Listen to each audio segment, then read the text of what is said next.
último hemograma que eu trouxe hoje, onde a gente vai ter aqui uma hemoglobina, portanto, menor do que 12 ou menor do que 12,5. 12 para mulheres, 12,5 para homens, certo? E a gente vai dividir ela, então, vai mostrar, vai ver que ela é leve, moderada ou severa. Moderada. Então, a gente tem uma anemia moderada, porque ela está abaixo de 10 também, entre 10 e 7. Portanto, eu tenho uma anemia moderada. Ela é hipoproliferativa ou hiperproliferativa?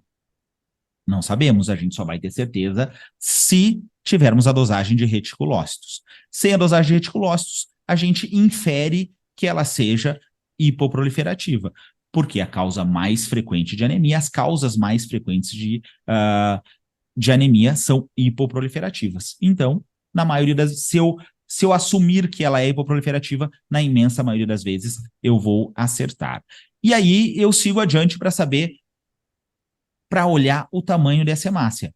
Então, eu vou querer saber se ela é microcítica, se ela é normocítica ou se ela é macrocítica. Se a hemácia é pequenininha, se a hemácia é normal ou se a hemácia é grande. Além de estar em quantidade diminuída, eu quero ver a qualidade dessa hemácia, o tamanho, a forma com que ela se apresenta.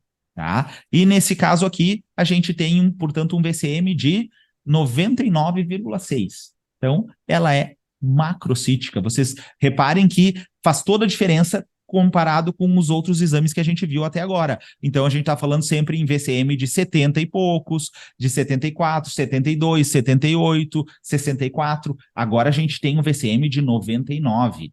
Então, é um detalhe, mas é um detalhe que faz toda a diferença. Por que que faz toda a diferença? Porque quando eu vou investigar, se ela estiver pequena, eu vou seguir esse caminho. Mas ela está grande, então eu não tenho que seguir esse caminho. Eu vou seguir esse outro caminho, das anemias macrocíticas. E as anemias macrocíticas, adivinhem, vão se dividir em carenciais e não carenciais mais uma vez. Só que as anemias carenciais, elas vão ser por falta de vitamina B12 ou de ácido fólico. Elas não vão ser por falta de ferro. Então, nesse caso, por exemplo, onde eu tenho um VCM de 99,6, não faz nenhum sentido eu fazer uma dosagem de ferro, de ferritina, de saturação de transferrina, nem nada disso. Por quê? Porque a deficiência de ferro, apesar de ser o tipo de anemia mais frequente no mundo, ele não está entre os tipos de causa de anemias carenciais com hemácias grandes, com anemias macrocíticas. Nas anemias macrocíticas, eu vou pesquisar se eu tenho deficiência de vitamina B12 ou de ácido fólico. Se essas dosagens estiverem normais, eu também tenho que pensar nas causas não carenciais. E aí, o que eu tenho nas causas não carenciais?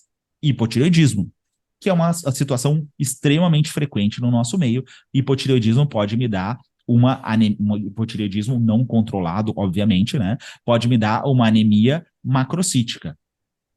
Assim como algumas medicações podem fazer isso, ou então doença medular. Então, se eu tenho uma anemia macrocítica, eu vou pensar em causas carenciais e causas não carenciais, vou dosar vitamina B12 e ácido fólico. Vieram normais. Vou fazer um TSH. O paciente não tem hipotireoidismo, não toma nenhuma medicação em especial que pode gerar macrocitose. Eu tenho que investigar a medula desse paciente. Eu posso estar falando em uma doença medular, eu posso estar falando em mielodisplasia, em mieloma múltiplo, em leucemia, tá? Mas eu tenho como descobrir as outras causas mais frequentes através de exames de laboratório. Tá? Então, eu faço essas dosagens. Assim como, quando eu tenho uma anemia microcítica, não faz nenhum sentido eu dosar vitamina B12, ácido fólico e TSH. Quando eu tenho uma anemia macrocítica, não faz nenhum sentido eu dosar o ferro ou querer ver a função renal do paciente. Eu não preciso desses exames para eu fazer o diagnóstico do meu paciente. É só eu seguir o caminho adequado. Seguir atrás das causas carenciais. Vitamina B12, ácido fólico e não carencial com TSH. E nesse caso, vejam só, eu tenho uma dosagem de vitamina B12 de 83, bem baixa. Portanto, isso fecha o meu diagnóstico de deficiência de vitamina B12. Ou de uma anemia hipoproliferativa macrocítica carencial por deficiência de vitamina B12.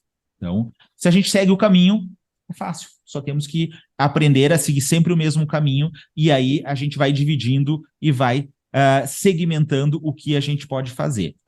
Cabe aqui uma ressalva também, assim como a ferritina, o que a gente vai considerar para deficiência, a gente vai considerar como deficiência toda a ferritina abaixo de 30. Para a vitamina B12, a gente considera abaixo de 300, tá? Por quê? Valores intermediários entre 100 e 200, para algumas pessoas, 100 e 200, 150 e 300, dependendo do kit que o laboratório usa. Eles, para algumas pessoas, eles, apesar do número do laboratório, da referência do laboratório vir como normal, para algumas pessoas eles podem significar que tem carência de vitamina B12.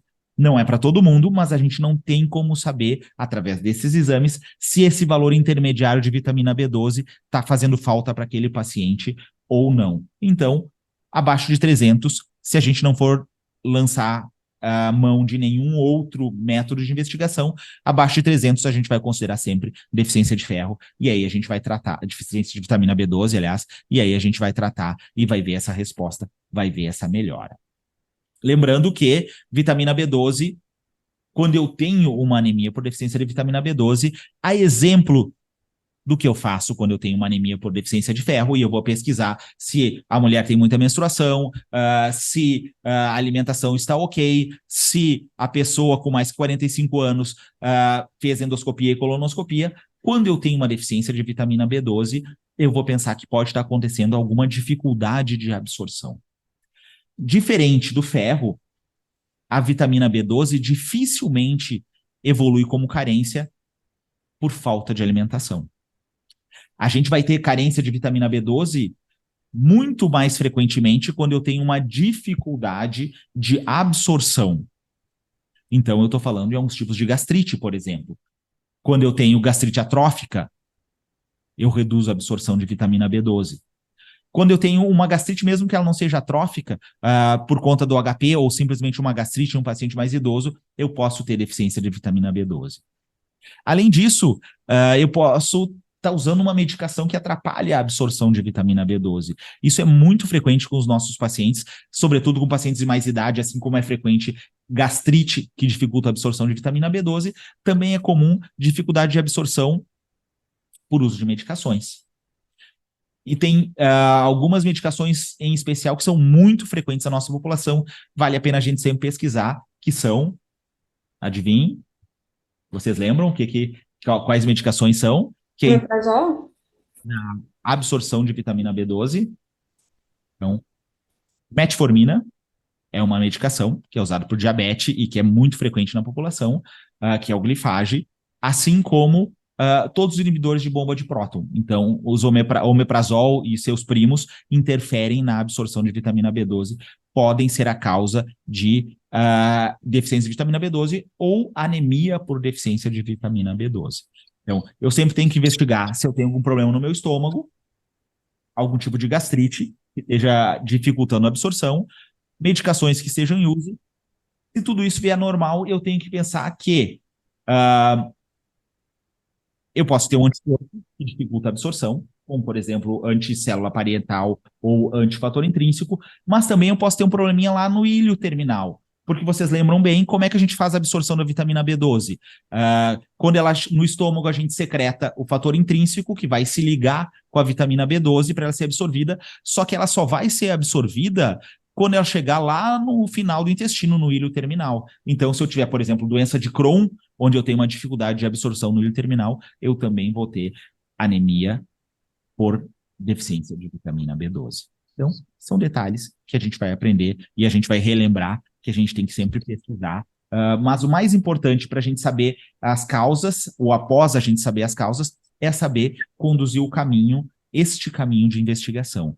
Então, se eu souber fazer esse caminho de investigação, torna muito mais fácil eu seguir progressivamente, me questionando sobre as causas e estudando para resolver o problema do meu paciente em um segundo momento. Mas, no primeiro contato com o paciente, o que eu vejo é o hemograma. Quando ele me conta a história dele, quando eu examino ele, o próximo passo é ver o hemograma Então, é o que eu preciso saber interpretar disso aí.